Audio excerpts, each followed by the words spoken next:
Hello, adventurer. It's good to see you. You have made it to the morning grind. Welcome, welcome. It's the live stream at the beginning of the Geekverse, where we talk about all types of topics in geekdom, gaming, and fantasy, with an emphasis on being constructive and creating the things that we want to exist in the world. It's all on the grind, Sizemore. Can't be too fine, can't be too coarse. That's exactly right. There are a lot of adventures to be had today. Dungeons to explore and monsters to slay, and who knows what a random encounter might send our way. That's why we have to prepare, so settle in now for the morning grind with your favorite beverage in hand. Tea? Or maybe something a little stronger. I've got a few bottles of the old Wynyard left. Whatever you want. Pull up a chair. Dude. If you're feeling fancy, how about a cappuccino? Or a frappuccino? Or how about an espresso? Just tea, thank you. Sounds good to me, Gandalf. Whatever you want. I'm just glad you're here. Everyone is welcome. You can just watch if you want. You don't have to worship anything you don't want to worship. Thank you, Mike.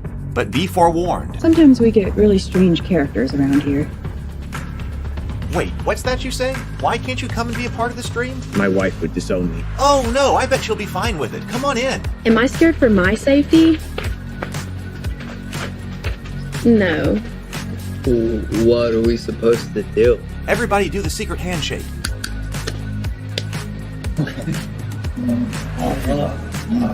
Secret cultist handshake.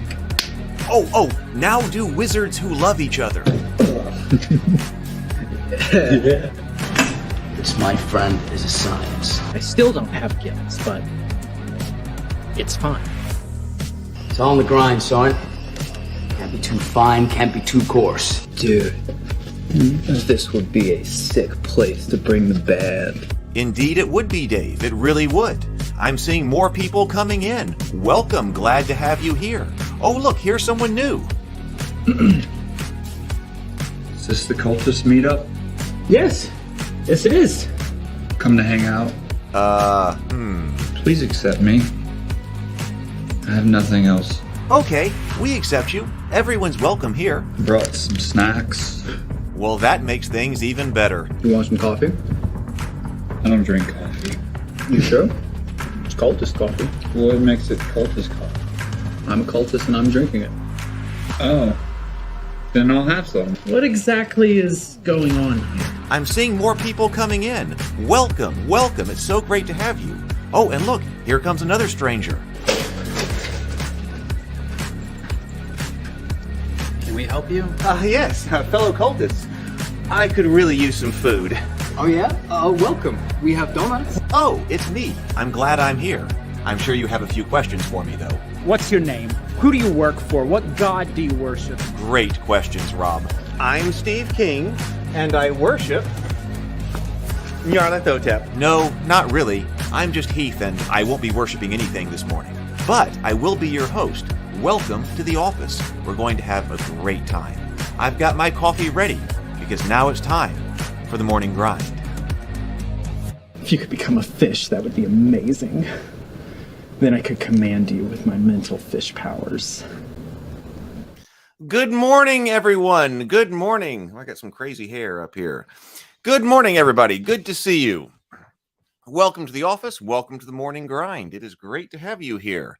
So today, I thought that what we would do is have kind of a community discussion here about the discussion that we had on the fall and its story analysis, because I know there was a lot of comments that were going by, but I didn't want to stop the flow of the conversation, especially when we've got a guest like Cameron who we don't get very often. But I think I do want to make sure that we're talking or that we address some of the things that came up, because I thought they were good.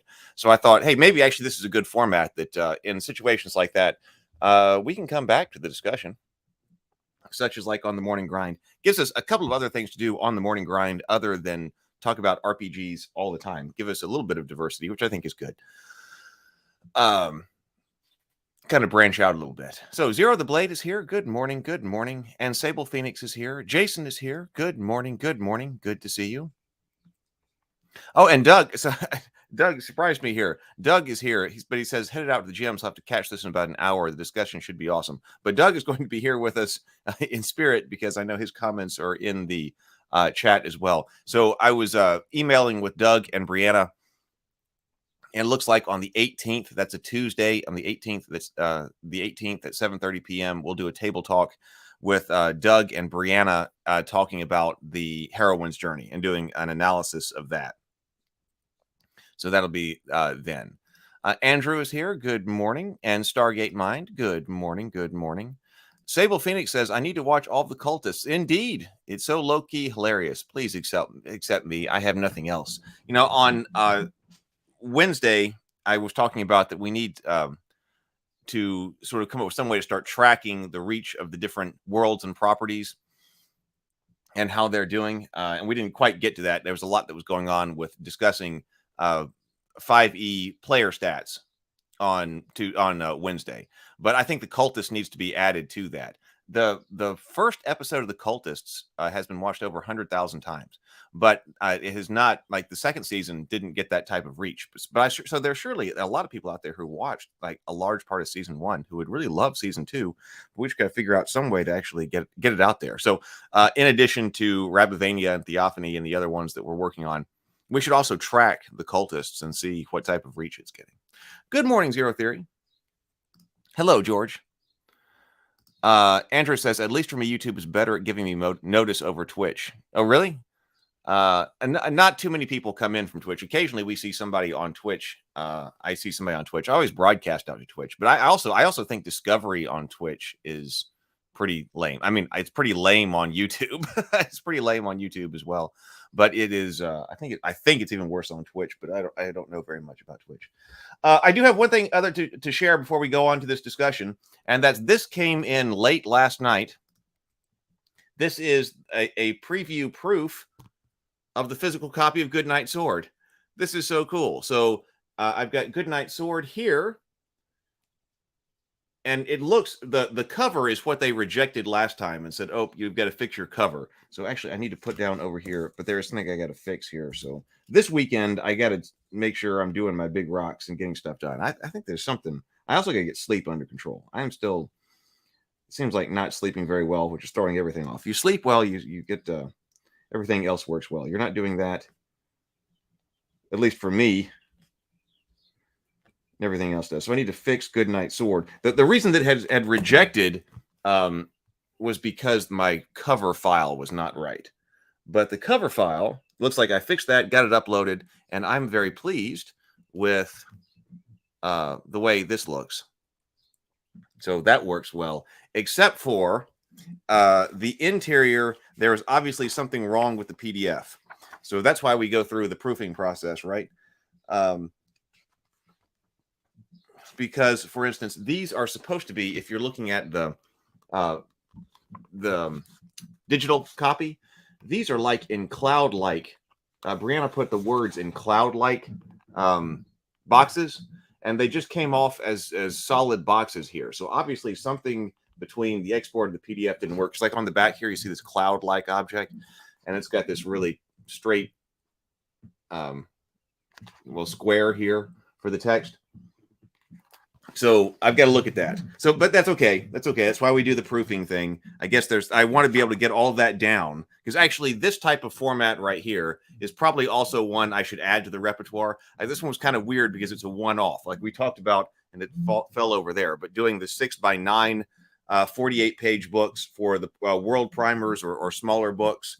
And then this one was set up for a different print size when Brianna originally did it. And then when I went over to print on demand, they didn't have that print size. So I had to adjust all of it. And I was afraid that it wasn't going to work very well. But I am pleased to say that the actual images look great. So I was afraid of that as we were starting to adjust sizes and things like that. I was like, maybe this is not going to, I hope this works to go over this other format. And it looks like it did. So I will accept that.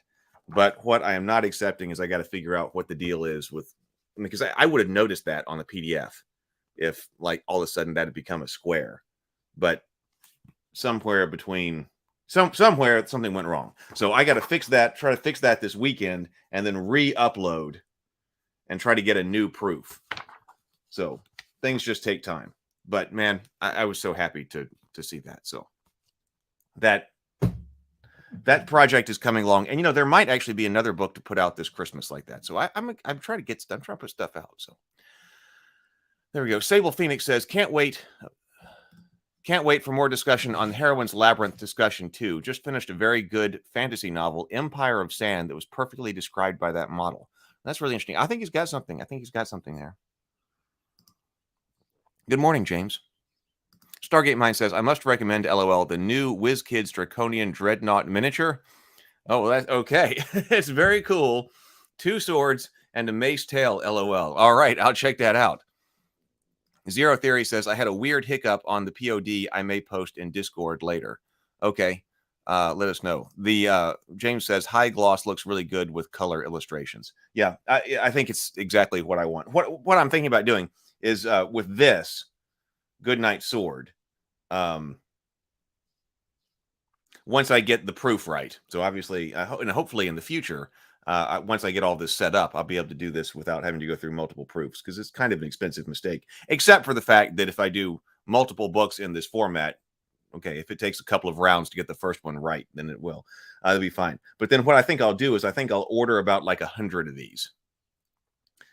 Maybe 50, maybe 100, because I've got some that I've got to give out, because Brianna needs one because she's the one who did all the layout and all that. And of course, Adam Botsford, I'm sure, needs at least a couple of them. I've got some I've got to give away as gifts, but then do 100 of them, make them like a series with authenticity. They're like the first 100, stamp them, put some kind of stamp in them or something, and then sign them. So if you want a signed copy, we'll have like 100 of them that come off the print shop, print first or something like that. So we will see. All right.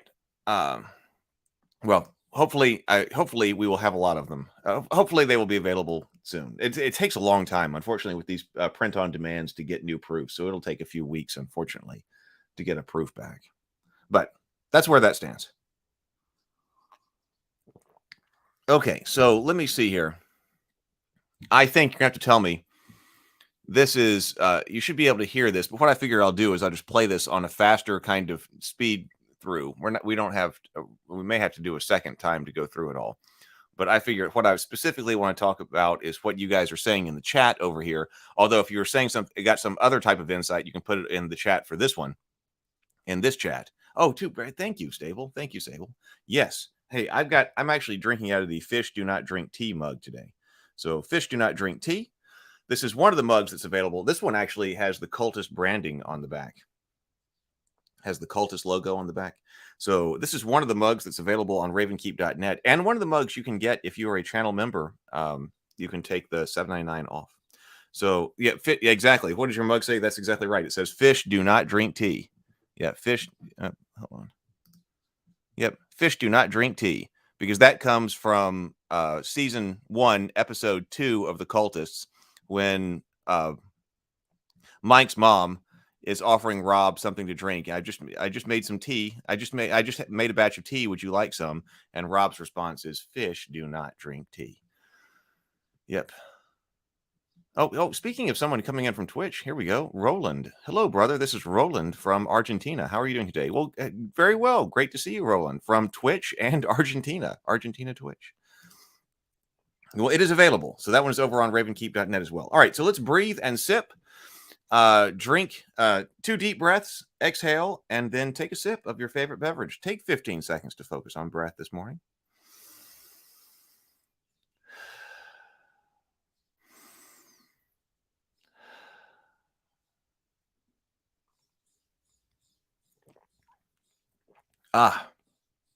There we go. Very good. What is my Twitch handle? I think it's like I think it's E Heath Robinson. I don't think it's E.H. Robinson. It's either E.H. Robinson or E Heath Robinson, but I think it's E Heath Robinson.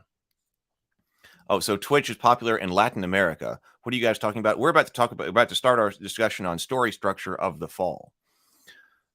Tea, excellent, and hot cocoa. Thank you very much, Roland. So it's Twitch. Yeah, so it's E Heath Robinson. E Heath Robinson is where I am on Twitch. Thank you, Roland. All right, so now let's bring this up. So you should be able to hear the discuss. You should be able to hear the video. If you can't, let me know. Oh, hey, Zero Theory found me over there. Okay, so I'm going to speed this up. I want to specifically be taking a look at the chat over here. Saying this is it. Yeah, this is just the hypothesis kind of that I've been working under and having these conversations under. This is late, but we are going to have. So, Cameron doesn't come in for a bit. Normal location. That's because I'm at my mom's house. I'm stranded here kind of because of the snowstorm. Sort of, kind of. Mainly, I just didn't want to drive in the snow. So, yay. That's Colorado. Right? Yeah, that's Colorado for you. All right. So we are talking about the story structure of all. So let's go ahead and get started. Have you got reasonable audio coming from the video? Well, I wish Tim was here for this part as well, but that's okay. Yeah, I know. So we might have to like hit the highlights when he comes in. But okay, let's then. I've got my notes up about how this conversation can fit within the broader conversation that we're having here on the channel. So let me bring up these notes. This is modified from last time we had Doug Burton. So this is the notes that I had, and this is just a hypothesis. None of this is not reasonable. No. Yeah, this is just the hypothesis kind of that I've been working under and having conversations under. This is a theory of. Maybe switch the chat replay to live too. I don't know how much of a difference that makes. Oh wait, hold on.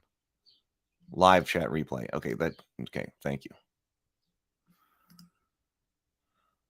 It's not really audible. Okay, well, okay. So let me try one other thing then. I can actually try this manually. Yeah, I wasn't sure if it was going to play through, if the YouTube video was going to be playing through StreamYard or not. I think, how about this? Structures and basic categorization. And so we're searching out here archetypical story structures. And we could certainly get into detail about what that means. We probably will. Like, Brian and I also made a long list of topics that we need to discuss specifically. So there's that. But we talked about, okay, I'm hypothesizing that maybe there are 6 to 8 archetypal. Was that sound better?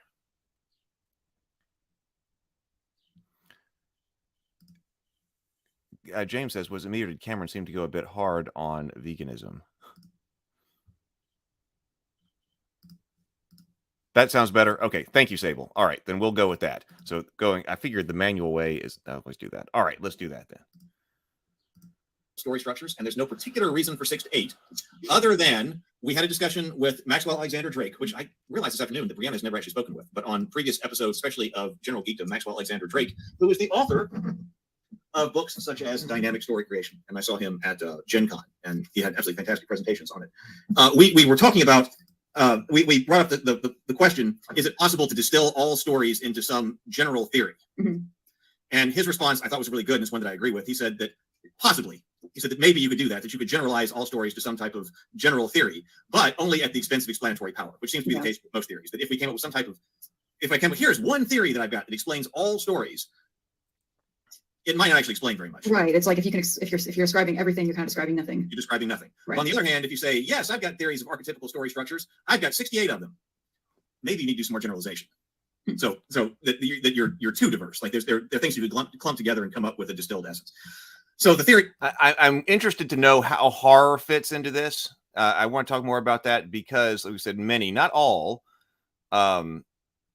that Doug was talking about that fits within the heroine's labyrinth. But on the other hand, we actually did talk quite a bit on this about the structure of horror. And Brianna's got notes on that. And we talked about that when we went over the Nosferatu.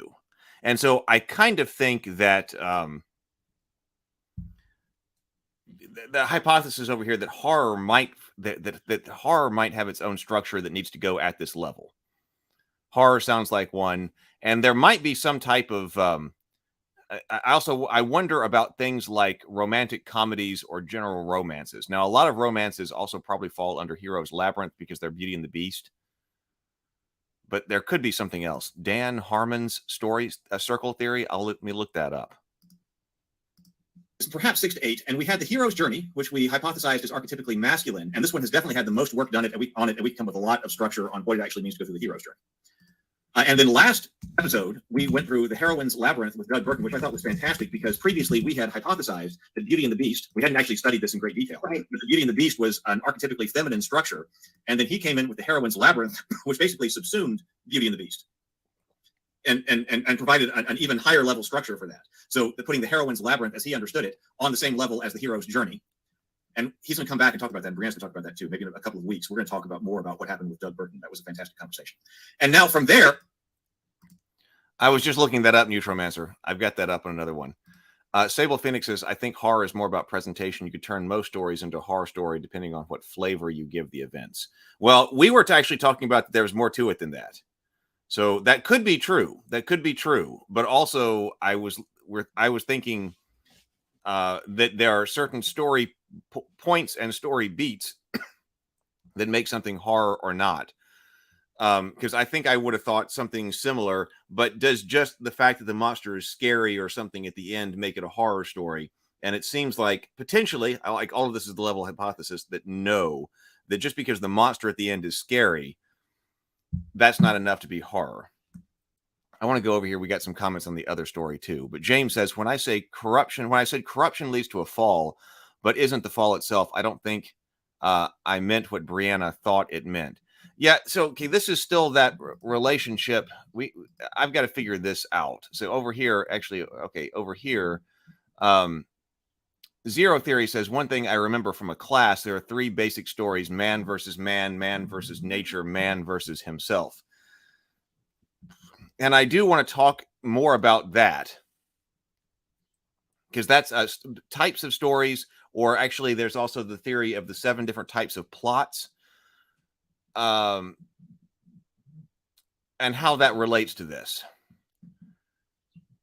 Because like if you're doing, again, at the level of hypothesis at the moment, if you are doing man versus man, like if you're doing the hero's journey, which is story structure, could you do the hero's journey as man versus man, or man versus nature, or man versus himself?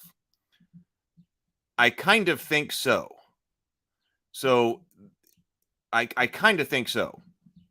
I'll have to think about it in more detail, but think about something like, of course, disaster movie could be its own thing, but but I'm very skeptical, or I'm very wary to put out new categories because I'm looking for just a small number of them potentially.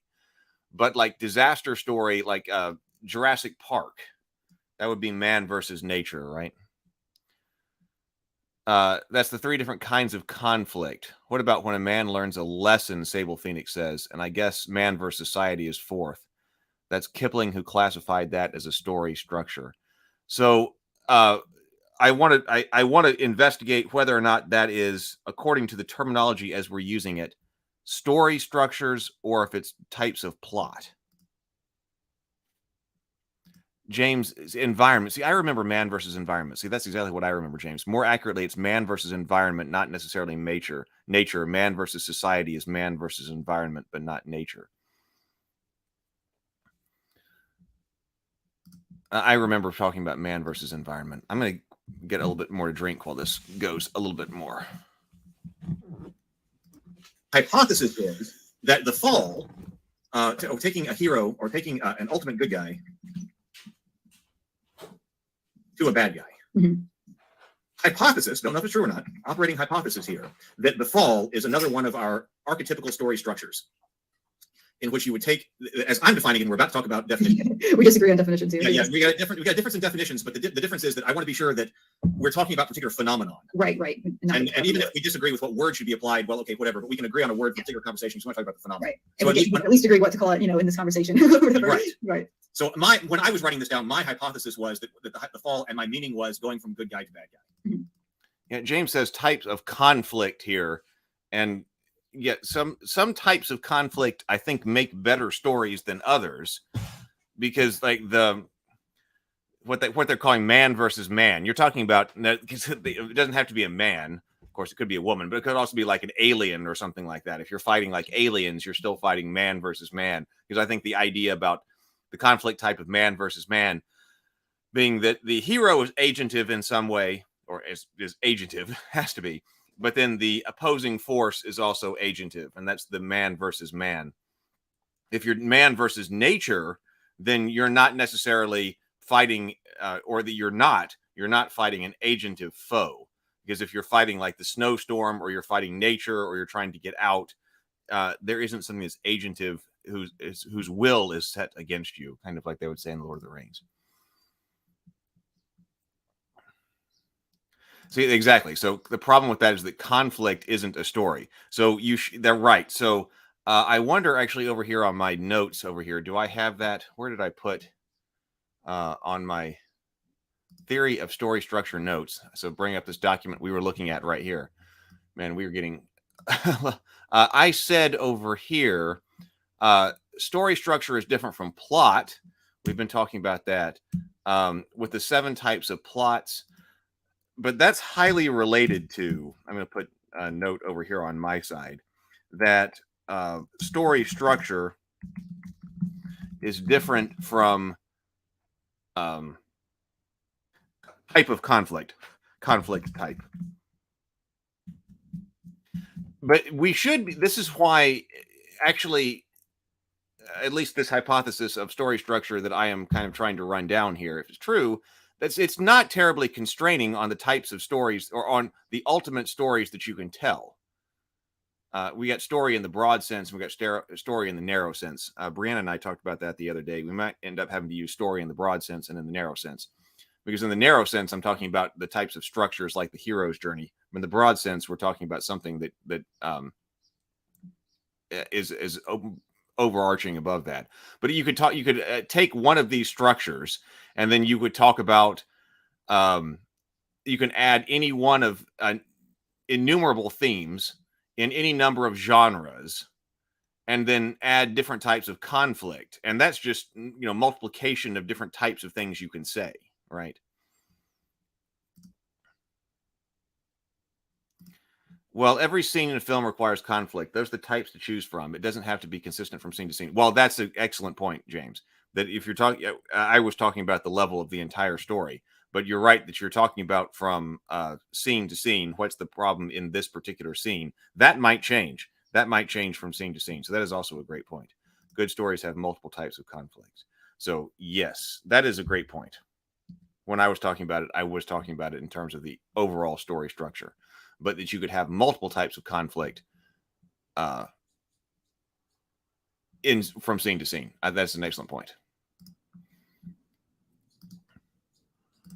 And this would be archetypically the fall of Satan in its grandest form. But then we also want to know, what is this relationship with corruption, which is something we've been struggling with. Because what's the difference between a fall arc and a corruption arc? And Brianna and I had a conversation on exactly that subject. Yeah, and to the benefit of people who are... Sable Phoenix said man versus society. So it would be man versus man, as society is artificial and intrinsic upon man's involvement. I'm not sure. I'll have to look at how this is classified, because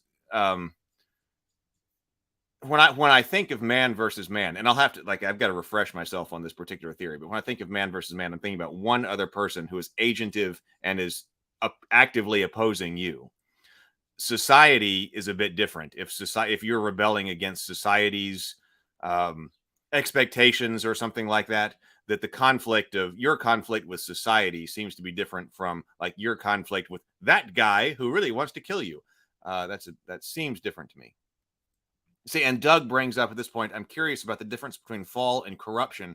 And I think we need, this is definitely something that Brianna had brought up, but obviously it's not something that's completely new, because Weiland has the blog posts that are about this. And I think this is underdeveloped when we're looking for information on the fall. I mean, it's clearly not written about as much as the hero's journey is. So if it is an archetypical story, it's underdeveloped, right? And so, but Brianna was the one who really brought forward the idea that we should be talking about the difference between a fall arc and a corruption arc. And I just haven't been buying it quite as much. And I've been trying to understand, but I haven't been buying it as much as clearly she is.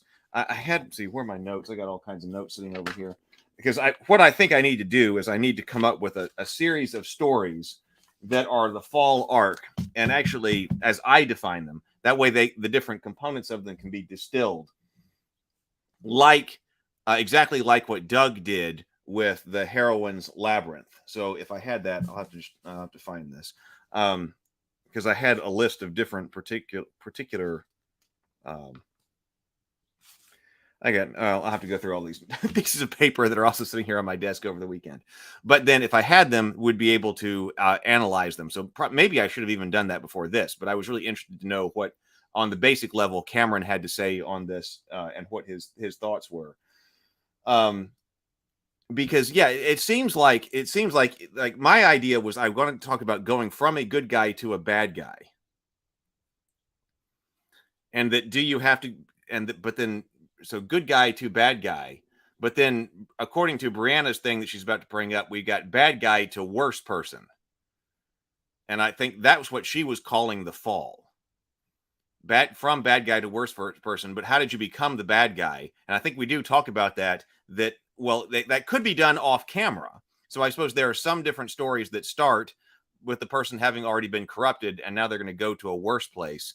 But the story that at least when I'm doing this analysis, it's in order to try to help me ideally tell a story where you take a good guy and go to a bad guy in a way that an audience accepts in the same way that they accept something that goes along the hero's journey. Man versus man is usually physical. Man versus environment can be physical, but in the case of society, can also be psychological, and usually incorporates man versus self. Yeah, when I think of man versus environment, I often think of physical things like the story about the guy in the snowstorm and all of that. Oh, I don't know this word. Either man versus society is a Kafkaesque struggle against an impersonal force like nature, or it's against a specific figure in that society, another man. James says, I'm interested in the heroine's labyrinth, but based on that stream with Doug, I think it maybe needs a touch more refinement. If you can choose not to use a beat, it's less structural, more tropey. If you can choose not to use a beat, it's well, okay, I would say that you're right that it might be less structural.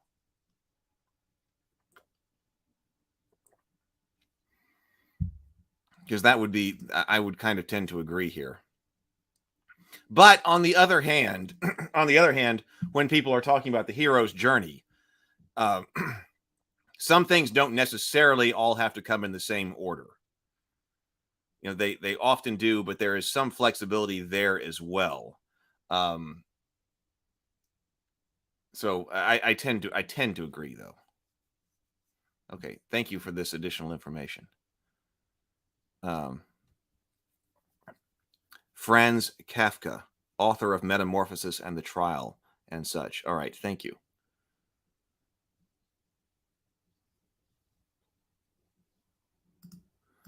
All right, let's was there something else down here? Okay, so yeah, so we got this, so distinguishing between this fall and corruption, I'm thinking for what I'm trying to do is less necessary.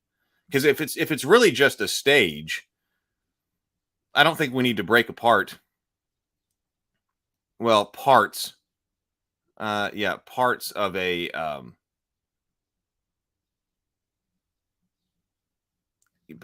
parts of an internal story. Like if you have to be corrupted before you fall, if you start as a good guy and you have to be corrupted, I'm not sure why we're separating that out. But we'll see. We'll still see. Who have not been listening to our conversations, that I've also had a lot more thoughts on that. And my original argument was very poor.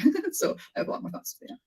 Just as a couple of extra notes, that here we are using a masculine and feminine is not the same as male and female. Mm-hmm. We can have something that's archetypically masculine, but we have a female person doing that story. And likewise, we have an archetypically feminine story. We can have someone who is masculine embodied, male embodied do that story. That's not what we're talking about here. That's a subject that we can go deep into, but at least as that note, that's what we're talking about here. We have further notes that we need to study the status of tragedy as that relates to all of this.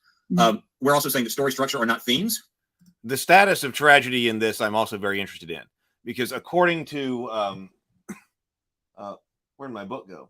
It's probably sitting over here someplace. Oh, according to Maxwell Alexander Drake, and we should have him back on. He was on some of the general geekdom I did over last summer, which was the roundtable discussion shows. If you haven't seen any of that, there is 10 episodes of general geekdom where we did roundtable discussions. And Maxwell Alexander Drake, the author of this book, was writing in here, and he talks about, for instance, that you can take Star Wars, the original Star Wars, A New Hope, and turn it into a tragedy, that you could tell the hero's journey, but tragically. So I need to look at that relationship. Or is tragedy itself something that is an inherent story structure? I'm not sure yet, but that's why I'm leaving it down here for further exploration.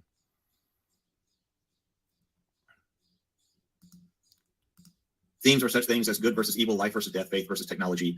Those themes could be applied to a bunch of different stories. And then also story structures are not genres, sci-fi, Western, historical, fantasy fiction. That's different from the structure. And then also we do have people who have talked a lot about plot. And I see some questions in the, or some comments in the comment section. People agreeing with me, Heath. I see people agreeing with me. So you're thinking about you? Okay, wait a minute. Okay, yeah, I remember that. So James, actually here you said corruption causes a fall. Okay, so it is not the fall itself. So maybe that's what she was talking about right there. And actually that may have been what you just brought up, James. That corruption causes a fall. It's not the fall itself. So according to that line of thought, then you're talking about maybe that it was misunderstood, that if you're talking about a fall arc, maybe then the corruption part of it is an essential beat, one of the essential parts of the structure of a fall arc. Now, I could see that. I could completely see that. Is that what you're talking about, James? James says, I agree with order and variance. Structure isn't immutable, but it's rigid. Sable Phoenix says, Heroine's Labyrinth and Hero's Journey both describe general structures. Not all myths use all parts of mythology, just as a building doesn't have to use every element of architecture in a building. Tragedy is a type of plot, James says. He is correct. So it would be really fascinating if you could turn all of these, if you could take all of the story structures, and I don't know if you can actually do this, but it would be interesting if you could, and then tell them as tragedies. That would be really interesting. But I have a feeling that in some, this is why the terminology is really important to get right. I studied ontology during graduate school, so I'm big on definitions and making clear your definition of what you're talking about. Because probably there are some people in some definitions of a tragedy in which basically the fall is described as a tragedy. That if you're telling a tragedy, then what you're doing is telling the fall. Because like a lot of people would say that it's synonymous, or probably would say that like the fall of Lucifer is synonymous with a tragedy. It may be more sophisticated than that. James says structure, conflict, and plot are different and can all work together. Neutromancer says, does the original Greek definition of tragedy and comedy still apply, or is there a more modern definition? As far as I'm concerned, they still apply. And I would think that the ancient Greek stories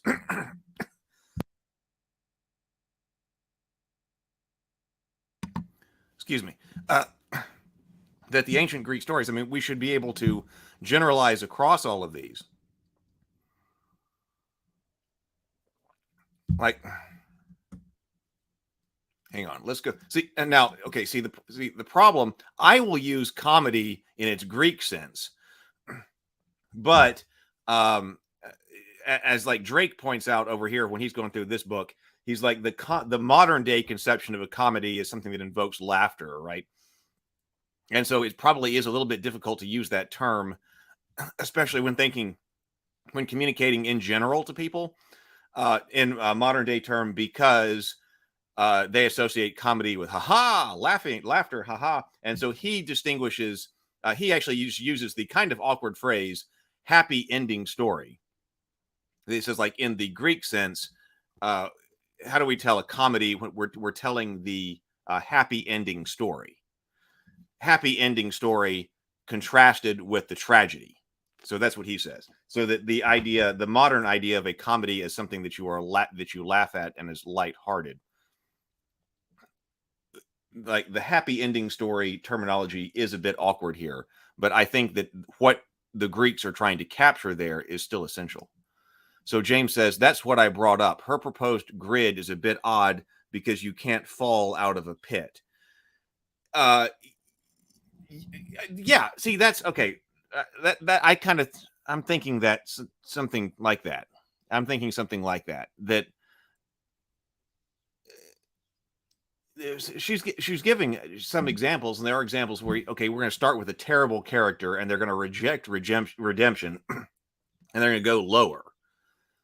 And there was also the idea that is there a moral element to the fall? and she said that she didn't think so, but I definitely think so. I think that the idea of going from good guy to bad guy, and I realized that in this particular discussion, we did talk about we did go in a direction where we were talking about particular philosophies of what makes something good or what makes something bad. And okay, that's interesting, but it's not part of the core structure. We're given something in the context of a story to accept as true. For example, to use Star Wars as an example for the 10,000th time, what is good and what is bad in Star Wars New Hope? Well, it's a story about technology versus faith. And of course, faith is talked about in terms of the Force. But what's good in the Star Wars universe when you're watching that first movie, especially, it's faith. You're supposed to be talking about faith here. I forget exactly what I got off. I got off on that for some reason. Because that it seems to me like that's why it seems like the fall of Satan, which is potentially not well developed, biblically, but theoretically, that should be the ultimate fall story, because you go from the ultimate good guy, depending on whether either a seraphic or cherubic prince, whichever one, things are inconsistent, but a great prince of heaven, the greatest prince of heaven, to the king of hell. Okay, so how do you do that? How do you go from that story? That should be the most archetypical enunciation of the fall. You go from ultimate prince of heaven, ultimate good guy, to ultimate bad guy, the king of hell. And that doesn't imply it doesn't have to be punishment, because ultimately, like in Revelation, the punishment is being flung into a lake of fire at the end, right? So you can still have a lot of power. According to my understanding of this, you can still have a lot of power after your fall, because Lucifer still has a lot of power. Going from, Prince of Heaven, he had tons of power in heaven, but then you go down and then he's the king of hell. So you still have a lot of power. Better to rule in hell than serve in heaven. You still have a lot of power. There's another part to that in which, there is no repentance, and we've talked about good and evil and how it's possible that repentance is not possible, and that the ultimate punishment is in the lake of fire, ultimately be thrown in the lake of fire and sulfur. So to tell the story of the fall, it seems the more archetypical the story of the fall should be, it seems like the higher and better and more good you should be, and then you go to something that is terrible and dreadful. And the better your story, if the better you are to start off with, and the more villainous the person is at the end of it, that would be better and more archetypical. And that was what Anakin was, I think, supposed to do. Okay, that Anakin was supposed to be the greatest of the Jedi and a hero. And I think they screwed up the prequels. I think it screwed up. But in a hypothetical, what they were trying to tell is the greatest of the Jedi. And at the end of that, and at the end of his story, he ends up as Darth Vader. He's still very powerful because he's ruling the galaxy. I mean, ruling it with the Emperor. But I mean, you went from the most powerful Jedi to the most powerful of the Sith. You're still ruling the galaxy. So again, there, you don't have a lack of power. You're not losing power. It's not punishment. It's that you're going from the best of the Jedi to the worst of person who's ruling the Empire, which is very similar to Satan, right? It seems like if Anakin Skywalker's arc had been done right in the prequels, it seems to me that it would archetypically follow the fall of Lucifer. James says ontology is the bestology. Yeah, we've diversified genre in the modern age. Neutromancer, I think we need to talk about this. That's why I just left tragedy. I said we've got to get into that. So we're definitely gonna have to get into tragedy in a greater degree. Neutromancer says, all I remember tragedy involved the inevitability of fate, among other things.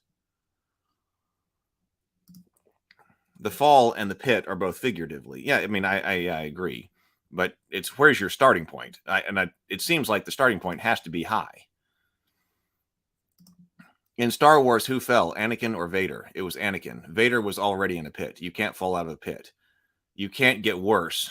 You can get worse, but that's not a fall. Yeah. Yeah, that's so the story of the fall is from, if it were done correctly, would be the prequels, and then you end up as Vader. Okay, now Doug does talk about later a story. Is there a villain's arc? And I think that's something also interesting to think about. But in Vader is just playing the role of villain. Well, actually, it's more sophisticated actually in the first one. But okay, but he's playing the role of a bad example. Lou talks about that, and man, I really want to have Lou back on the show, because Lou says that the villain, he's not playing the Darth Vader does not play the role of villain in the original Star Wars. The villain is Grand Moff Tarkin. Well, okay, but okay, we also need to distinguish between antagonist and villain. So let's be more clear on that. The antagonist of Star Wars: A New Hope is undoubtedly Grand Moff Tarkin. It is not Darth Vader, but both Grand Moff Tarkin and Darth Vader are villainous figures. Darth Vader is playing the role of the bad example, and I love the bad example. Lou talks about this a lot.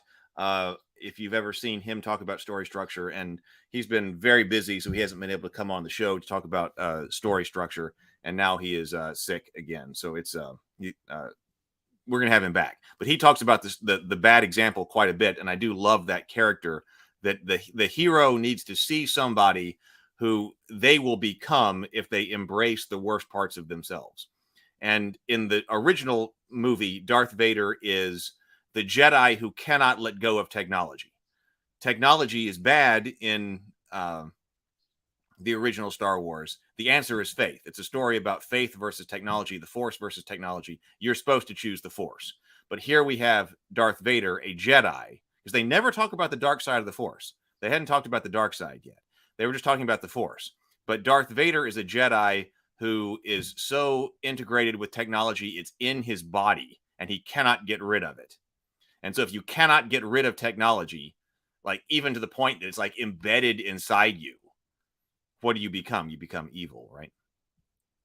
So the fall, it's all of that to say the fall, but then they put in a redemption arc at the end. They were trying to do a redemption arc at the end.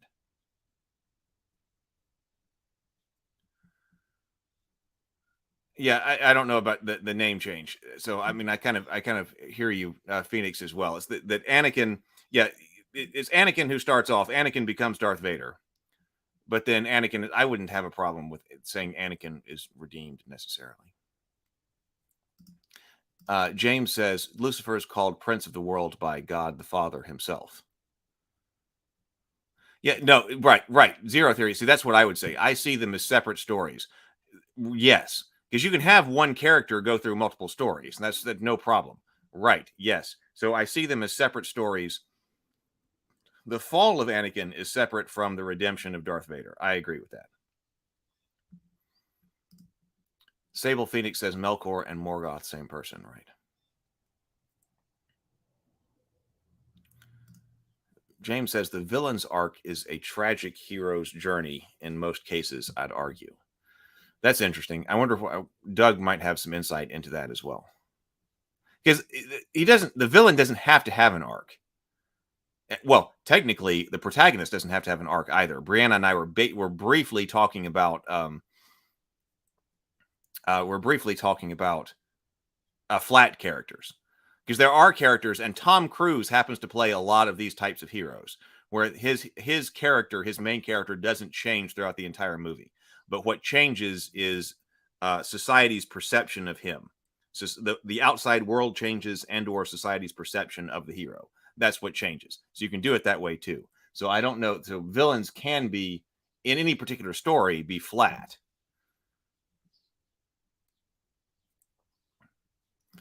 James says they are separate stories for sure, but I tied them to the same character, so I thought it might help illustrate my point. Maybe I picked a bad example. Sable Phoenix says that's true. There are plenty of stories where the characters don't have arcs, but there is, the character might not. And actually, this is part of also something that I had teased out. In fact, did I put this on my my notes? Let me make sure I put this on my notes, because I do want to talk about that there is a difference between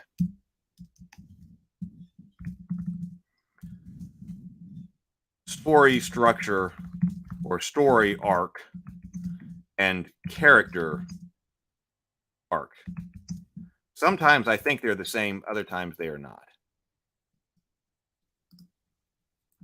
Let's keep going over here for a few minutes. Otherwise, Oh no, sorry, I'm just teasing. I'm looking at Douglas's. Look, Doug is in the chat here. Oh, and then James Bacon. I'm curious about the difference between the fall and corruption. Well, that's one question that we specifically wanted to ask Cameron when he gets here. Yes. So James Bacon says, which is what I believe. The corruption causes a fall. Okay, it's not the fall itself. Okay. Now, but see what I was going to say. So that's important. So okay, so we want to talk about that. We're going to go to that in just a second. Sable Phoenix is talking about man versus society would be man versus man. So this right here, what's being discussed when I see those? Right. That's different kinds of conflict. Yeah, exactly. James Bacon's right.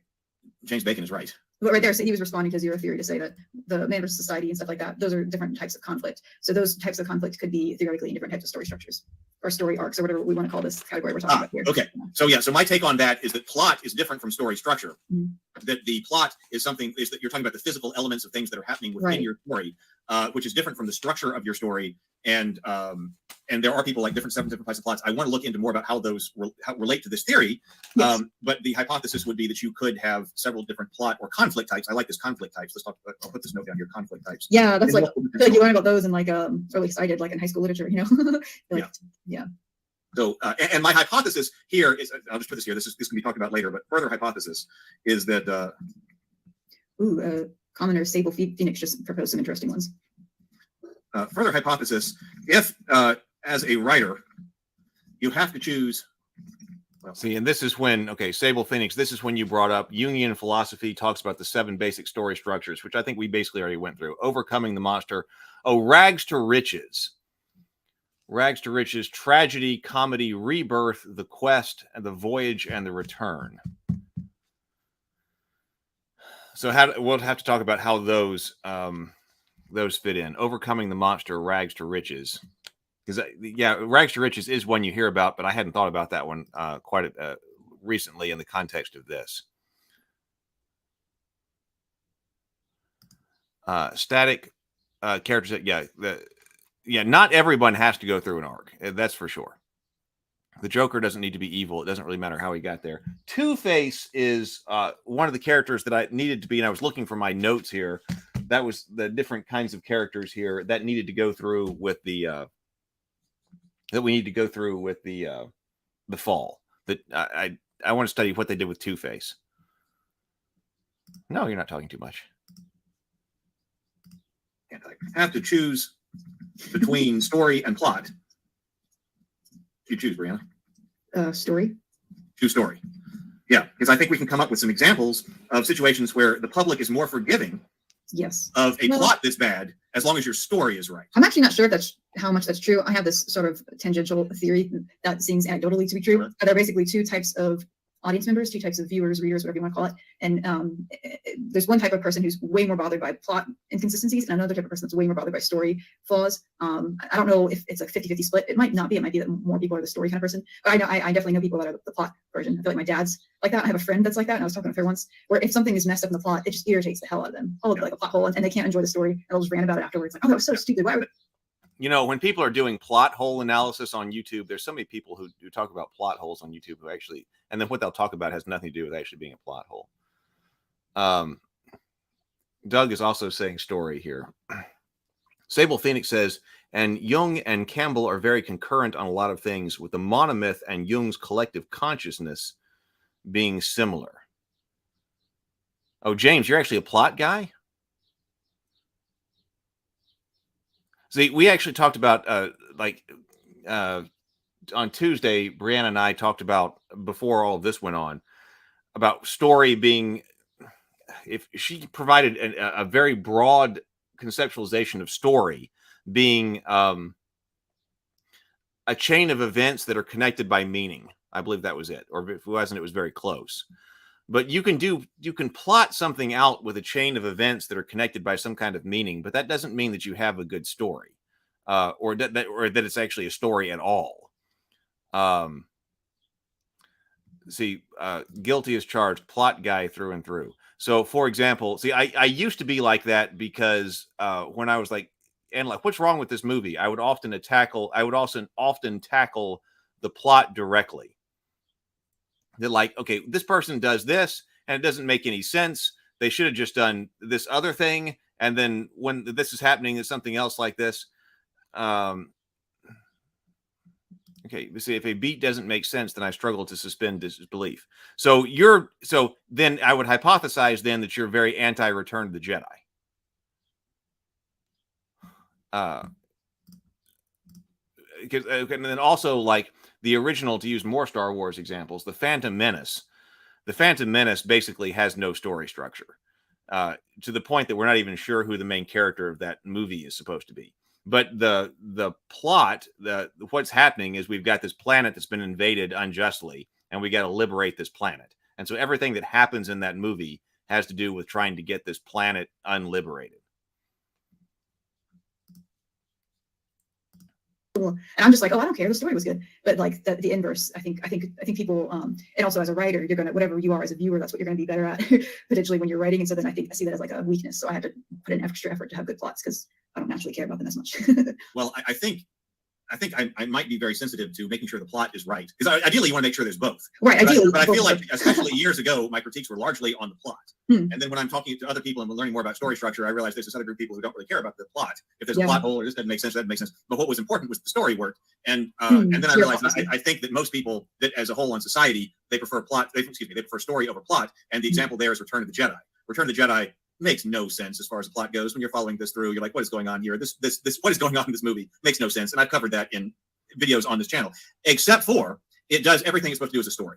It resolves everything from the story perspective. So it resolves the original series trilogy, everything you're expecting it to do from a story perspective. That's like the internal elements that you are digesting, your story beats and things like that. It resolves all of those. And I think that's why people are accepting of that as a successful resolution of the original trilogy, even though if you actually look at what is going on in this movie, it makes no sense. So that's why you're onto something there. I think it's probably true that the people, like I'm talking about the plot people and story people, you're probably right. The story people, as much as my distinction here makes sense, they probably do vastly outnumber them. I think you're probably onto something. I think they do. So my preference is a really serious thing you have to work on, I think, as a writer, is trying to make sure that your plot and your story line up. You should get all your story beats, and then because we talk about it all the time, like, I know it's going to happen in the story. It's got to be this. Right. I got to figure out how to make that happen in this plot in some way that makes sense. I need the character to be in this situation where they have to make this moral choice. How do I arrange the plots so that they're in that situation? It's not artificial. That's the hard part.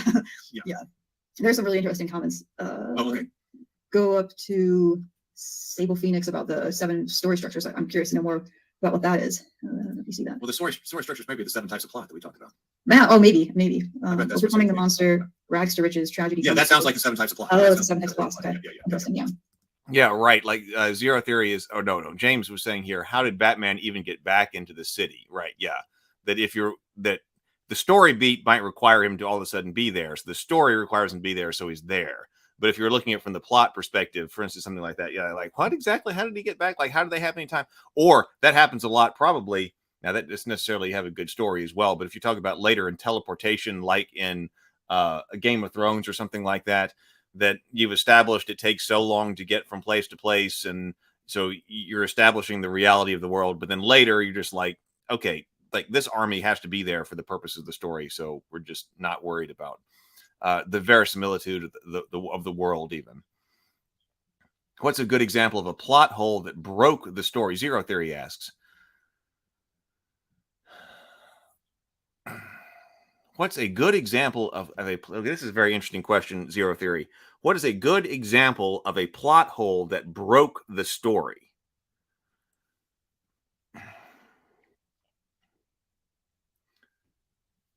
Okay, the way that's been phrased here, I would say it's possible that the story, because they're separate things, that is it possible for the plot hole to break the story? Maybe not. But it might be possible to say that the plot hole was so huge, and so we broke the structure of the physically what's going on inside this movie so badly that people completely rejected the movie regardless of its story. Maybe that would be a better way to think of it. I have to think of something like that. Sable Phoenix says, in my opinion, those aren't two different people. If a story attaches to someone emotionally, they'll overlook the logical inconsistencies. It's just the different emotions appeal to different people. That's possible too. People may be more forgiving with certain movies. And I'm probably that way too. I'm probably more forgiving with certain movies than I am with other movies. And that might have something to do with what is emotionally resonating with me. Sable Phoenix says, unless you're an engineer, then it's all plot. I'm not completely sure. I know you're put a smiley face down here at the end of that because I'm not completely sure of that. Plot is usually subject to intellectual criticism, James had said. Story is usually subject to emotional criticism. Both are valid perspectives. Well, we are doing some pretty intellectual criticism of story structure here. So this is not all emotional criticism here. So probably, but when you're evaluating the plot, like, does this, this military is planning the attack on the Death Star, is what they're doing actually making any sense here? That's probably more intellectual. Story, I would say story could probably be both. Because story, I do like the spiritual element, let's say, that or the spiritual element that a story is trying to feed somebody, and that's, I got this from Drake here in this. So if the story is not working for you on whether you want to say emotional, you want to say spiritual, whatever kind of level, then it's not working. Oh, Sable Phoenix says Return of the Jedi makes no sense as a plot, and it's still the best Star Wars movie. I used to think it was the best Star Wars movie. Yeah, over here, Overcoming the Monster. Yeah, those are the 7 types of plot, right? Oh, so let me go over here. See what's going on over here. Batman is a ninja. He can probably do it unless we're talking distance, right? Is it even possible? So that's okay. James, I think was thinking on the same side of things as I was here. Is it even possible for a plot hole to break the story? Evaluation is a better word. I said criticism, and that's obviously not correct. As you said, we're being intellectual about story right now. Let's go for a few more minutes, but then I guess we're going to need more time to talk about this because we haven't even gotten to Cameron yet. To figure out how these plots relate to story structure, we've got to get in there. Yeah. Doug says always story here. I like that. Okay, so yeah, lots of great stuff going on in the comments here. Sable Phoenix says, in my opinion, those are two different people. If a story attaches to someone emotionally, they'll overlook the logical inconsistencies. I agree with that. And another story I can think of, or a movie I can think of in that regard, is Interstellar. And now, it used to be, I used to say I'm a huge Nolan fan, and there is a lot that Nolan does that I really like, but sometimes what he's doing does not work. And I think that probably Interstellar could be used as this story plot distinction as well, because I was really excited to see Interstellar, because first of all, I liked Nolan, and then also I heard so many great things about the Interstellar movie and how, like, graduate students were changing their areas of just entire study to go over to like astrophysics and stuff because of this movie, and it was so great. But then I watched that movie, and that was really, especially back when I was big on plot, like the plot has to make sense. And what happens in that movie, like, I was extremely disappointed with that movie at the time, because even though, okay, it deals with all this cool stuff, from the plot perspective, what is happening in that movie just makes no sense. But apparently it did resonate with a lot of people on the story level, whatever was going on in the story. And in fact, I have not been back to it to analyze as far as its story goes. So that might be something to do sometime. But from a plot perspective, man, that movie is a mess. And I was really disappointed with it, because I was like, what are you guys doing with this movie? So it seemed like to me, even in that case, that he was trying to tell this really complicated story about, the time and the multiple dimensions and the space travel and all of that going on. And ultimately he couldn't do it. That he couldn't figure out how to get that done. So the way he got it done was by just hand waving a whole bunch of plot stuff. And then apparently did make a movie that a lot of people accepted and enjoyed. But at an expense of apparently, like, saying, okay, wait a minute, when have we got to start shooting this movie? And I've still got to get the script going, and I cannot figure out how to write all of this, so I'm done. Plot holes can break the plot, but I don't think they can break the story. I could be wrong. So that's the kind of what I would think about. Now, they might be so huge, like I said, that they just somebody completely rejects the story. But Interstellar has a plot black hole. No, I'm not. Interstellar is very technical. It makes sense from a general relativity perspective. Maybe we should go over this because I'm not even sure about that. I'm really not even sure about that because by the time this has been a while since I've watched it, but like I can remember, how do they leave planet Earth? They leave planet Earth on a giant rocket. So okay, so that tells me that we're supposed to be accepting that like in order to leave the planet, you need giant rockets to boost you off the planet. And then later when they're like on that water world, you can just leave the planet on basically a little airplane they took with them. Like that made no sense. And then also like the whole this is even the larger whole as I remember was that people are communicating from the other side of, was it a black hole they were communicating from? And the problem was that here on Earth, we had a very low resolution message. Like you couldn't give a radio communication about your location and something else. It was because the signal was being degraded and coming through the black hole. And that was fine. Like, okay, we've got this technical limitation about the information coming through this black hole. So we here on Earth don't know exactly what's going on other than we need to send somebody through. But then by the time your spacecraft goes through that black hole, you should no longer have that technical limitation. They spent a lot of time looking for what planet somebody was on or something like that. But now they should just be able to communicate by radio, or they would no longer have the compressed resolution of that message. They would be able to get the entire message. And they would, and the people on the planet would be able to broadcast that message. I'll have to look at it again. But there are parts of it that just did not make sense, as I was saying.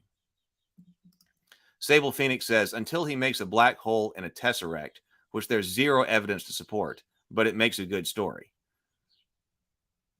I think, like I said, we'll have to watch it again. I should watch it again. I guess maybe if we do an analysis of that story, but I think that's one where the plot was just not working. Okay, so except that the people on the other side of the wormhole were now in accelerated time. Well, we'll have to do further study on that one. I remember being very disappointed on that one for plot reasons. They spent mere hours in the black hole's solar system versus years for those in Earth. Yeah, and I remember thinking that would be another problem because they also wasted a tremendous amount of time. Like I kept going, hey, you guys have got to like get in gear and make something happen here, and they spent a lot of time like not doing much. Anyway, so that's a possible example of plot versus story. Just the different. Well, it's just the different emotions appeal to different people. I think that's fair. I think that I think that's what I would say when we talk about Star Wars quite a bit because a lot of people know it. We talk about that. The Star Wars Return of the Jedi does that emotionally. That's why I'm talking about the spiritual ingestion of certain elements, and that is actually something that I get from Maxwell Alexander Drake. He talks about the physical side of the story and he refers to that as the plot. This thing's blowing up that thing, and then they're going to this location. That's all the plot, but the story is on a more spiritual level. Okay, so that is our theory here. That's where this discussion is trying to go, and where we had there. So I'm gonna take that down. I'm gonna bring up this thing. Did you make this, or did you get this from someplace, Brianna? The little chart that I gave you. Yes. You know what? I made it. And I have it open on my device, and I'm adding something to it right now. Oh, you're adding something to it? Okay. Okay. Then I'll let you share it then. Okay. 1 second. Let me do click real quickly. And there it is. Okay. I was doing this earlier right before we started, and I realized I forgot to do it. So I'm gonna go ahead and share my screen. Can you hit share screen? Yeah. Let's see if it works. Will it let me share my screen? Present. I think. Yeah. Share screen. Or do I have to allow it or something like Window. that? Let's see if it lets me. Do y'all see my screen? No, not yet, but they do now. Oh, sweet. Okay. Yeah. So this was. Do you want me to talk? Do you want to start? Sure. Go ahead and talk because this is people. The definition because we got into a long rabbit hole last time about corruption arc versus fall. Right. And I tell you what, let's go through this, and then I'm going to call it for the morning because I've got other things I've got to do. But then that way, because I think Cameron comes in like soon after this, like right after this. So then we'll start maybe next week. We'll pick up there. We need to understand that, and if we don't agree on the terminology, ultimately that's fine. But we need to understand what we're talking about as a phenomenon. Right. So this is what you created. So go ahead and explain this to us. Yeah, because last time we talked about this, some people in the comments were critiquing my take, and I think very fairly, because even as I was describing specifically how I was talking about the fall, I realized it was very incomplete. Because I was basically just talking about the fall as the kind of the direct consequence of corruption, and I think that is probably better explained a different way. The other day I had this epiphany where I was like, oh, I kind of see this as like these 4 different types of arcs and how they relate to each other. So these are like 4 different character arcs. This is my hypothesis here, right? This is you create this, right? This is we're in the program that I made this in, but sorry, I just left my train of thought for a second. So basically, so these are all different character arcs where the character changes. And so, for example, so I'm proposing that what I'm calling like the corruption arc is related to the heroic arc in the sense that they would start at the same place. So you would start with a character that is, basically good, someone you root for, but they have, a lesson that they need to learn. They have a moral flaw like any like any human. And in most stories, most of them are of this heroic quality where they start like this, and then over the course of the story, based on what you just said right there, where the character changes. Okay, basically good to a better person. Okay, heroic arc. Okay, that's fine. Basically good to worse person. Okay, that's what I'm talking about that I would call the fall. Deeply immoral to redemption. Okay, but deeply immoral to clings to fall, does not redeem, often faces consequences. That, now what I'm thinking of is that doesn't even have to be an arc. I mean, that person could be completely flat and end up facing consequences. Because, okay, also I'm thinking about that like in terms of Satan, let's say. So that would be a difference between the Anakin Skywalker thing and the Satan thing. Because Anakin Skywalker goes from heroic Jedi to Darth Vader to arguably redeemed, right? But that Lucifer is going to go from Prince of Heaven to King of Hell to punished in the lake of fire. So Darth Vader and Satan do 2 different things. So does Satan even have a character arc between or after the fall to his destruction in the lake of fire?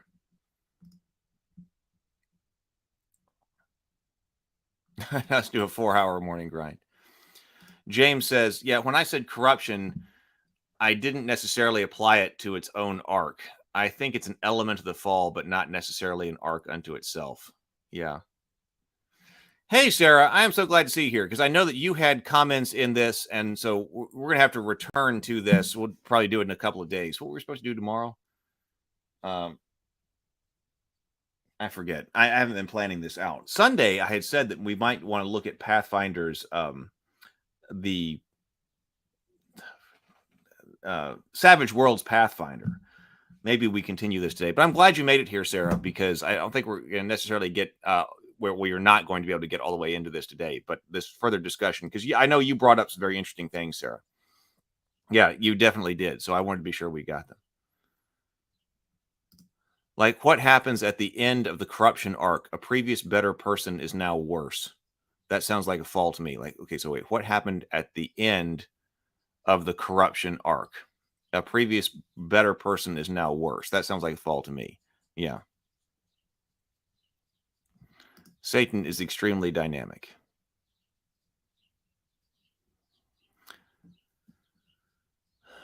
That we got to look at Paradise Lost. They learn their lesson and they become a better person, right? That's most of our stories. So what I'm calling a corruption arc is basically you start at the same place, but instead of learning. But by the way, I would just say that, by the way, we shouldn't necessarily associate, if we're talking about an arc here, it's not necessarily action and change, because we said that Tom Cruise often plays flat characters. In fact, he's known for playing flat characters that don't have arcs. But that doesn't mean that he's not dynamic. He can be action-packed. He can be extremely dynamic. He can do a whole lot of things. It's just that he remains a flat character. Neutromancer says, I think Satan's story is not well fleshed out because it was an afterthought centuries later, as Satan was just a generic term originally akin to the entity God is arguing with at that particular time.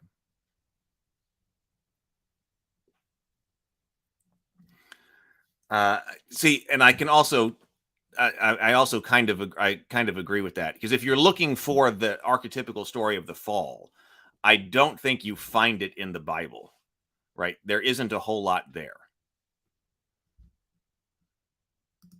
Sarah says, I think the difference between fall and corruption on this chart is a tad thin. So we're also kind of agreeing. I'm tending to agree with that. Yeah, I agree. Oh, hey, Doug. Doug's back. What does this? What about a series of unforgivable acts? I like that. Lesson. They don't learn it. They sink into a darker place. They become a worse person. Specifically, it's that their values are worse at the end. And then over here, what I'm calling a fall arc, I'm relating to like a redemption arc. So I would say both of these kind of start in the same spot where you have someone that's, basically is not a good person. They really need to be redeemed. And they really need to turn away from their ways. And so if it ends positively, right? So it's related like a happy ending, like a heroic arc, this person will be redeemed. They overcome those flaws finally, or they find a way to compensate for them, rectify them. Maybe I should add that in, like overcomes or rectifies their flaws, something like that. Rectifies their what they've done. But then what I'm calling a fall arc is instead of redeeming, they just go deeper. And so usually this is where the consequences comes. Basically they cling and they get even to an even darker place. So another way to look at it, this is what I just made, would be like showing, so let's say we start here, right? We're starting with a character that's basically good. We could go this direction and they become a hero. Yay, the end is a better person. Or they go over here and they corrupt and they become a worse person. And so once you're here, there are two other places you could go. So basically like the fall arc, if you have a movie that's a fall arc, the sequel might be a redemption or it could be a fall. Like, so after you corrupt, you're either going to redeem yourself or you're going to fall and you're going to lose your chance to redeem yourself, basically. So maybe that's another way to put that, is like your chance for redemption is. So here she is explicitly connecting this over a multi-story arc. Oh, I remember what we were supposed to do. It was Stargate Mind is here. I went to look at psionics. We got to look at that. So psionics and AD&D. Speaking of Stargate Mind, Stargate Mind says Jill Chamberlain has cool charts on her book on her book Nutshell. Sarah says one issue is that basically good is a moderate adjective, but deeply immoral is an extreme adjective. One issue is that basically good, maybe label it moderately crummy. Yeah, because I think you could potentially, I was thinking about something that could be what you're talking about here, Sarah, because you could take a person who's really, really terrible and still do the hero's journey with them. Like Luke Skywalker is, basically good. He's got a problem that he's got, some issues he's got to deal with his personality and he's got to figure out this faith versus technology thing. But yeah, he's basically good when you see him. But you could take somebody also who is really terrible. Does it have to be redemption? I don't know. I'll have to think more on that.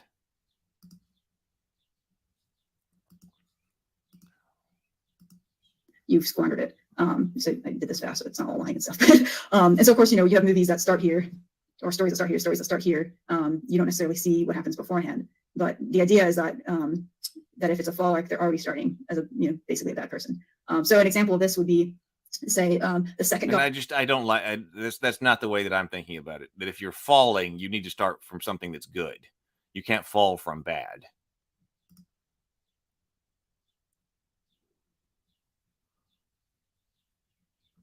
Neutromancer says, reminds me of a story when a mad scientist was always explaining he was merely an upset scientist.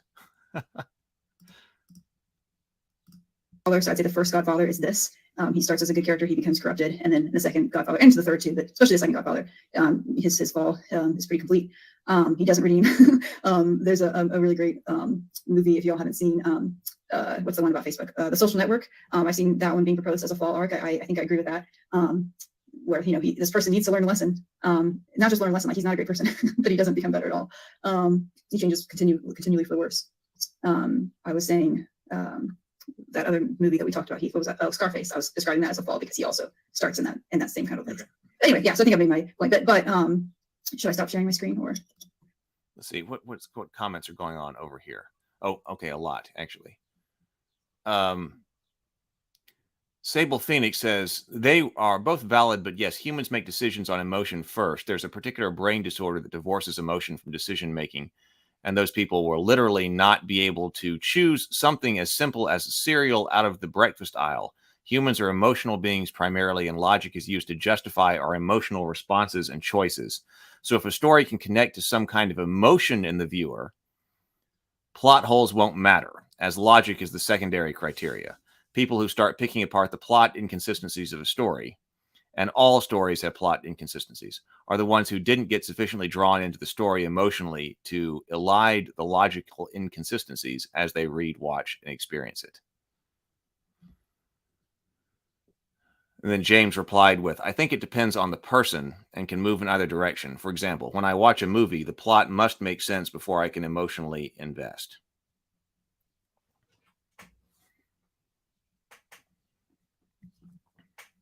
It's probably a lot to think about right there. Although I tend to be, I think, on that. I tend to think that most people are on what Sable Phoenix is articulating right here, and that's why you choose, if you're running out of time, for instance, while writing your script, and you got to start shooting, and you got to choose between plot and story, you pick story because that's the emotional attachment.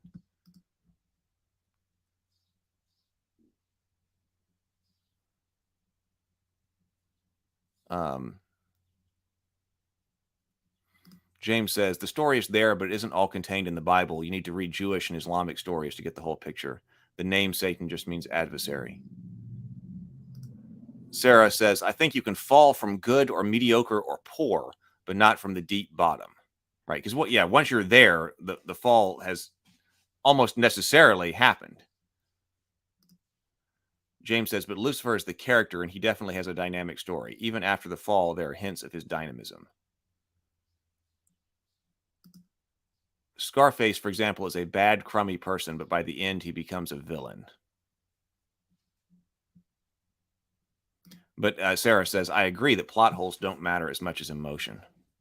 Yeah, you can't fall out of a pit. Yeah. That's coming up quite a bit. Let's see if we can get to where Cameron comes in. Unless you think we still need it. Okay, I'll stop. But I wonder if part of the reason why, for you, you're putting these kind of together, the corruption arc and the fall arc, I wonder if it has something to do with, let me know what you think about this, but if it has something to do with, kind of archetypically, we always talk about the fall of Satan. I feel like when we talk about the fall of Satan, we're talking more about the corruption, like when not the corruption, we're talking about the consequences. Like when I think of the fall of Satan, I think of him falling from heaven, right? Like he's getting kicked out and he's getting, pushed into hell. And so I'm thinking about that, and that's why I think there's that association. But I feel like his story probably has both. Like he would have had a period of corrupting, and then he has his fall.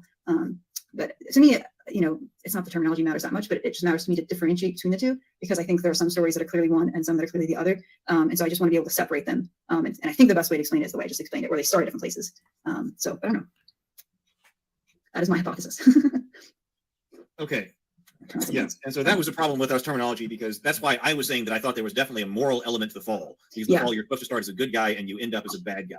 Because we had the difference, like if you start as the ultimate bad guy and you end as, if you start as the ultimate good guy and you end as the ultimate bad guy, to me, I was saying that's the fall. Yeah, and that's what I'm calling corruption. And you're saying that you were corrupted. Doug says at this point, perhaps y'all are exploring the villain's journey. We'll have to talk more about that, Doug. Because that's possible. Gee, I wonder. Okay, so now I see, because I was saying that, is there a villain's journey? And I was saying, well, sometimes your villains can just be flat. So I don't think that the villain's journey is necessarily potentially like a corollary to the hero's journey. But if you're saying that the fall, that could we is another name for that, the villain's journey. That's interesting. I'll have to think about that. Like, because you start as a good guy and you end up creating a villain. Yeah. And so you're saying that if you start as the ultimate bad guy and you end up paying the price for your sins, that's the fall.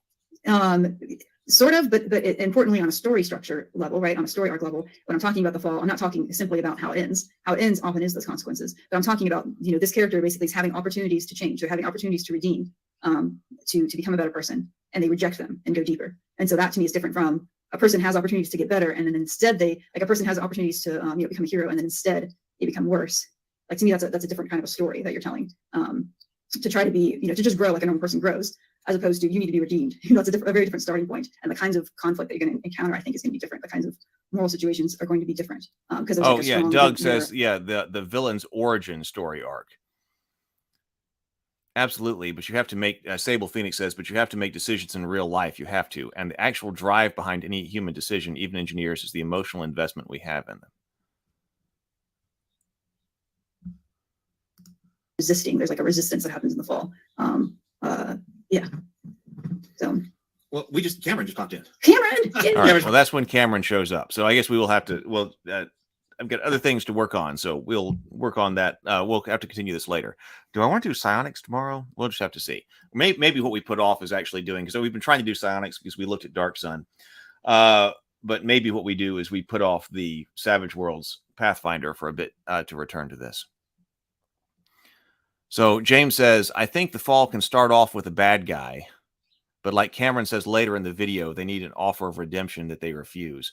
I kind of think that may be an important part too, that could be one of the beats that's necessary in the structure, and why that happens. I'm going to think more about that too. So Sarah said, how can you get a corruption arc without a fall? How can you have corruption without a fall? Or how can you have a fall without corruption?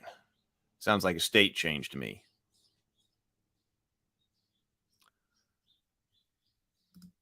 Yeah. James says 100% agree. At the end of Brianna's corruption arc, it's still a fall.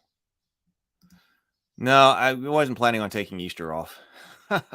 I'm not doing anything for Easter. Neutromancer says, I think sometimes plot holes are dumped in with things the story hasn't explained, and it dilutes the definition, and I think there's too much focus on finding plot holes. Yeah. Just because something wasn't necessarily explained doesn't necessarily mean it's a plot hole. Because when things are going by on YouTube, they're like, oh my God, giant plot holes that you missed in whatever. A lot of times they're actually not plot holes.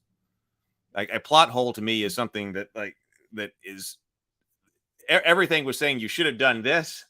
And then, or, you have some kind of explanation in your story already that, hey, you've got this particular object that can do this thing. And then they, for instance, don't use it and don't remember that it exists later on. Stargate Mind says, Lord Soth's journey to become a Death Knight, Vecna's journey to become a Lich. I wonder if I need to add those. I'm not familiar with those stories because I want it, and Doug's just popped in again, that I need these stories in order to do with the fall what Doug did with the heroine's journey. James says, but I imagine Easter is the biggest holiday in Rapavania. Yeah, especially, or even around here, you'd think Easter would be pretty big. We got to have some rabbits bringing gifts and things like that. Doug says, I think some of the issues revolves on the moral structure of the story. I read Hannah Ardent in her book, The Banality of Evil. Oh, Lord Soth is my favorite character in all D&D lore. I don't know that book. I'll have to check that out. But Doug says that she said that in a normal society, there's a temptation to do evil with a fear that there's a temptation to do evil with a fear of getting caught. Sarah says, Heath, do you think players can ever do dark arcs like this in D&D successfully? Well, I don't know. Do I think it's possible? I mean, that I guess, yeah, it must be possible. But what does that look like at the table? Well, I guess in some ways, what we're trying to figure out is what that would look like. That if you were trying, because we kind of often naturally go to the hero's journey when it comes down to plotting out a D&D story, right? I mean, it seems like the D&D stories often, at least loosely, try to follow something like the hero's journey. But like, what type of structure are we trying to do if all of our heroes or all of our player characters end up as evil at the end? I don't know. I don't know what type of story beats I would have to hit. Like, that's what I'm trying to deal with. Doug says, she said also in an era where morality is inverted, such as the 1930s and 40s Germany, the temptation to do good with a fear of getting caught. Just an interesting take on morality structures.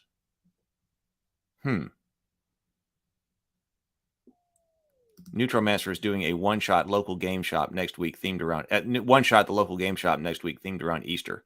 It takes place in Dark Sun.